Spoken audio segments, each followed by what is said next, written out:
தமிழ் மொழி ஆய்வக திறப்பு விழா சிறப்பாக நடைபெற்றது. கார்கி தமிழ் அகாடமி மற்றும் கல்வி சர்வதேச பொது பள்ளியின் ஒருங்கிணைப்பில் தமிழ் மொழி ஆய்வகத்தின் திறப்பு விழா நேற்று மதுரையில் உள்ள கல்வி சர்வதேச பொதுப்பள்ளி வளாகத்தில் வெகு விமரிசையாக நடைபெற்றது. விழாவின் சிறப்பு அம்சமாக தமிழ் மொழி ஆய்வகத்தை பிரபல இசை அமைப்பாளர், திரைக்கதை எழுத்தாளர் மற்றும் தமிழ் ஆர்வலரான பேராசிரியர் முனைவர் மதன் கார்கி துவக்கி வைத்தார். தமிழ் மொழியின் பண்பாடு, வரலாறு, இலக்கியம் மற்றும் காலத்தினூடான வளர்ச்சியை மாணவர்கள் ஆராயும் வகையில் அமைக்கப்பட்டுள்ள இந்த ஆய்வகம் தமிழ் மொழியின் சிறப்புகளை தொடர்ந்து கற்றுக் கொடுக்க ஒரு முக்கிய தளமாக இருக்கும். துவக்க விழாவில் உரையாற்றிய பேராசிரியர் முனைவர் மதன் கார்கி மாணவர்களிடையே தமிழ் மொழியின் புகழை எடுத்துரைத்து இளைய தலைமுறையின் தமிழ் தொடர்பு பந்தத்தை மேம்படுத்தும் இடமாக இந்த ஆய்வகம் அமையும் என குறிப்பிட்டார். சுவமே சப்டைட்டிலிங் சர்வீசஸ் நிறுவனத்தாரும் பாட்காஸ்டருமான நந்தினி கார்கி விழாவிற்கு சிறப்பு சேர்த்தார். சில்வர் ஜோன் நிறுவன தலைமை செயலாளர் பங்கஜ் காலூட் உரை வணிகத் துறையிலும் தமிழின் வளர்ச்சி பற்றிய விழிப்புணர்வை ஏற்படுத்தியது. கல்வி சர்வதேச பொதுப்பள்ளி நிறுவன தலைவர் டாக்டர் செந்தில்குமார் சுப்பிரமணியன் மனைவி கண்மணி செந்தில்குமார் மற்றும் கல்வி குழும பள்ளிகளின் தாளாளர் குமரேஷ் ஆகியோர் கலந்து கொண்டு விழாவினை சிறப்பித்தனர். நிகழ்ச்சியின் இறுதியில் பள்ளி முதல்வர் திருமதி அருணா நன்றியுரை வழங்கினார். நிகழ்ச்சியை வெற்றிகரமாக நடத்த உதவிய துணை முதல்வர் திருமதி அபிராமி உட்பட அனைத்து ஆசிரியர்களுக்கும் பாராட்டுகள் தெரிவிக்கப்பட்டன.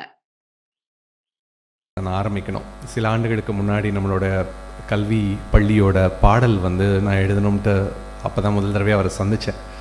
அவருக்குள்ளே நிறைய கல்வி மேலே நிறைய ஆர்வம் இருந்துச்சுன்னு தெரியும். மொழி மேலேயும் நிறைய ஆர்வம் இருந்துச்சு. நிறைய பேசிகிட்டு இருப்போம். அதை தாண்டி அதில் மொழி தொடர்பாக நிறைய பேசிகிட்டு இருக்கும்போது அவர் ஒரு நாள் என்னுடைய அலுவலகம் வந்தார். என்னெல்லாம் பண்ணிகிட்டு இருக்கோன்னு சொல்லி காட்டுங்கன்னு சொல்லி எல்லாத்தையும் காட்டின ஒன்று இந்த லேப்ஸ் எல்லாம் ஸ்கூல்ஸ்க்கு எடுத்துகிட்டு போகணுன்னு சொன்னோம். அவர் தான் சொன்னார், ஸ்கூல்ஸ் இது எல்லா ஸ்கூல்ஸ்க்கும் இதை நீங்கள் எடுத்துக்கிட்டு போகணும், இது ரொம்ப அழகாக டிசைன் பண்ணிவிட்டு ஒரு இன்டர்நேஷ்னல் பேக்கேஜிங் மாதிரி நீங்கள் பண்ணி எடுத்துகிட்டு போகணுன்னு ரொம்ப ஒரு உற்சாகமும் ஒரு நிறைய ஐடியாஸும் கொடுத்தாரு. அதில் ஆரம்பித்தது தான் இன்றைக்கி நாங்கள் ஆரம்பிச்சிருக்கிற இந்த ஆய்வகம், தமிழ் ஆய்வகம்ன்றது. உலகத்திலேயே முதல் தடவையாக தமிழுக்காகன்னு தனித்துவமாக ஒரு ஆய்வகத்தை அமைச்சது கல்வி பள்ளி தான். ஸோ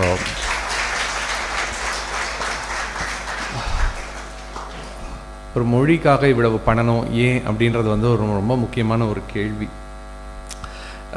இதுக்கெல்லாம் முன்னாடி இதோட ஆரம்பம் எங்கேருந்து எனக்கு ஆரம்பிச்சதுன்னா ஒரு 12 ஆண்டுகளுக்கு முன்னாடி நான் திரைப்படங்கள் எல்லாமே நீங்கள் பார்த்தீங்க.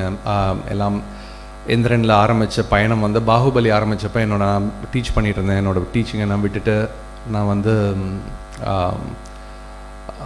முழு நேரமாக திரைத்துறைக்குள்ளே போக வேண்டிய சூழல் வந்துச்சு. அப்போ எனக்கு ஆராய்ச்சியை விட மனசு இல்லை. என்னோடய ஆராய்ச்சிகள் நான் எடுத்துகிட்டு வரணும் போது என் மனைவி கிட்ட சொன்னேன். நந்தினி கார்கி இங்கே வந்திருக்காங்க.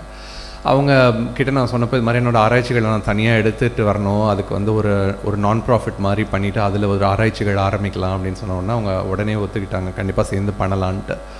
அதிலேருந்து ஆரம்பித்து தான் எங்களுடைய இந்த ஆராய்ச்சி நிறுவனத்தில் இன்றைக்கி அந்த நிறுவனத்தில் இருந்த ஆட்கள் எல்லாருமே வந்திருக்காங்க இன்றைக்கி இந்த ஆய்வக தொடக்கத்துக்கு. அங்கே சின்னதாக கருவிகள் பண்ண ஆரம்பித்தோம். அது இந்த ஒரு 12 வருஷம் கழித்து இப்படி ஒரு ஆய்வகம் அமைக்கிறதுக்கான ஒரு அடித்தளத்தை அமைச்சு கொடுத்துருக்கு.